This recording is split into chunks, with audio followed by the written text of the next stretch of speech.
Hello guys, स्वागत आहे तुमचं सौथ किचन कट्ट्यामध्ये. तर आज आपण करणार आहोत फणसाची पोळी. तर फणस आहे, आमच्या झाडावरचे फणस आहे ते. तर आपण चला बघूया. तर सर्वप्रथम पहिले आपण फणसांना ग्राइंड करून घेऊया. त्यासाठी मी हे फणस ह्यामध्ये टाकणार आहे. मी थोडे स्मॅश केलेले आहेत. आता पुन्हा हे ग्राइंड करून घेऊया. आपलं ग्राइंड करून झालेलं आहे. आता हे मिश्रण आपण एका भांड्यात काढून घेऊया.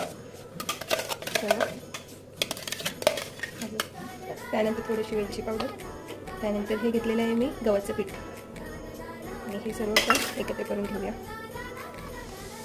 थोडंसं तेल घेणार होतं मळण्यासाठी, मस्त नरम मळून घ्यायचं आहे. हे आपल्या तर रेडी झाले. आपण त्याच्यात टाकून घ्यायचं. तर ती फणस पोळी तयार आहे. तर आपण ही काढून घेऊया. पूर्ण कडक करून घ्यायच्या. अगदी रेडी.